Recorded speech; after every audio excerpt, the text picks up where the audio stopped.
목소리가 들려서요.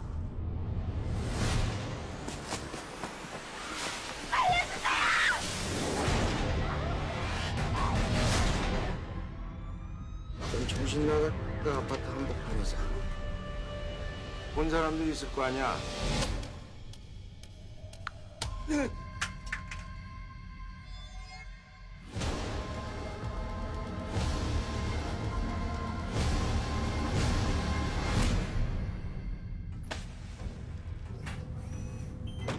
비명소리요? 요즘 누가 남의 일에 끼어들어요. 봐도 못 본 척, 들어도 못 들은 척. 다 그런 거지. 당신 살인범 봤으면 신고할 거야? 신고하지, 당연히. 됐다, 잘 보네, 씨. 그날 봤죠? 그놈 아직도 이 동네 돌아다니고 있다고요.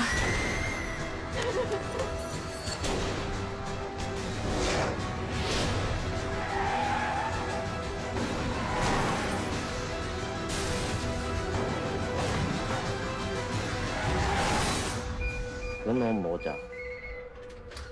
아까부터 여기 있어요. Et salut à tous! On va se retrouver aujourd'hui pour parler du film The Witness, un thriller coréen réalisé par Jo Kyu-jong avec Seong Ming Lee, Sang Ho Kim, Kwak Shi-young et Jin Ke-young au casting. L'histoire de The Witness est celle d'un homme qui vit avec sa femme et sa fille et qui vient d'acheter un superbe appartement dans une grande résidence sécurisée et qui va un soir, en rentrant chez lui après une soirée un petit peu alcoolisée, va regarder par la fenêtre et va être témoin d'un meurtre. Le souci, c'est que le tueur va lever les yeux et va le voir lui aussi. Alors comme je l'ai déjà dit sur ma chaîne, ça me dérange pas qu'un film ne soit pas original dans son histoire ou dans ses personnages, du moment que c'est bien fait, du moment que ça soit généreux, qu'on ne s'ennuie pas, et là The Witness, il a tout compris. À la différence d'un, si je devais le comparer à une autre sortie coréenne récente, ça serait The Gangster, The Cop and The Devil, que j'avais trouvé pas mal, mais un petit peu surcoté et un petit peu plat. Là, The Witness, même s'il nous sert un scénario qui est vraiment assez classique et assez convenu et même déjà vu ailleurs, son rythme effréné, sa générosité, la qualité de ses acteurs, ça fait que tout le film est captivant et on s'ennuie pas une seule seconde.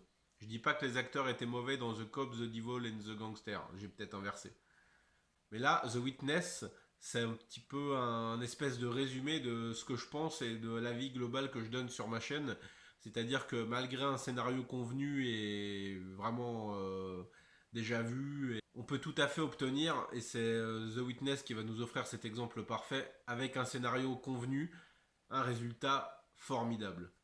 Le rythme du film est super généreux, il se passe toujours quelque chose, il va y avoir une gestion de la tension qui est absolument dingue. Dans la première heure, on va suivre les angoisses du héros, sa terreur et tout ce qu'il va essayer de mettre en place pour ne pas se mouiller et essayer de préserver sa famille, parce que ça va être ça durant tout le film. On va peut-être parfois aller jusqu'à s'interroger à pourquoi est-ce qu'il dit pas simplement la vérité. Et il veut protéger sa famille, il veut protéger cet appartement qu'il vient d'acquérir, qui sont ses seuls biens, comme il le dit. Et il va mettre en place un espèce de toute une série d'astuces pour essayer de ne pas se mouiller. Et il va devoir jongler entre sa femme, les flics, les voisins. Ça va vraiment donner lieu à une première heure riche en suspense, riche en scènes de tension, et c'est vraiment super maîtrisé et c'est super fluide. Le scénario se déroule tout seul et on va de péripétie en péripétie sans jamais s'ennuyer. Le rythme est vraiment un gros point fort du film. La deuxième heure est tout aussi réussie. Les événements vont s'accélérer encore davantage et on va être pris dans un tourbillon jusqu'au final qui est vraiment bien sympa et bien réussi. Globalement, comme je l'ai dit, tout le film, ça va être un jeu de tension et un jeu d'astuces que va mettre en place le héros pour essayer de rester en dehors de ça, mais il va finalement en, en place d'autres choses pour arriver à se sortir de ce pétrin. Et voilà, on va assister vraiment à un film super rythmé, super palpitant et bien plus intéressant que d'autres sorties coréennes récentes. Sang Ho Kim qui joue le flic, il est vraiment génial. Il a une bonne bouille ce mec et là son rôle est vraiment super. Il est un flic déterminé. On sait qu'il se doute de quelque chose et on va le voir essayer de venir en aide au héros et vraiment son rôle est super et le personnage est bien attachant.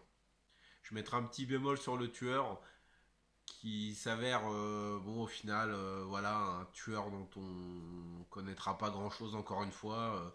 Alors, dans les films asiatiques, t'as les spectres féminins avec les cheveux gras qui tombent sur le visage. Bah, dans les films coréens, c'est les tueurs avec une casquette. Ça, c'est un truc récurrent, c'est un truc de ouf. Ils ont tous des casquettes. Voilà, c'est un peu le même modèle de tueur de film en film. Bon, là, c'est un petit peu interchangeable aussi. Sans être mauvais, voilà, le personnage est assez lambda.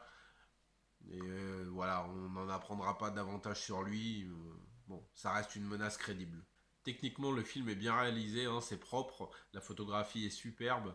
On va pas voir grand chose de fou dans la réalisation. On va avoir à un moment donné un travelling avant qui va suivre un personnage. Mais ça va pas plus loin, c'est dommage. Il y aurait pu avoir des choses plus. C'est dommage qu'il n'y ait pas quelques petits plans séquences ou d'autres choses un peu plus folles dans la réalisation pour que vraiment le film soit un petit peu plus marquant.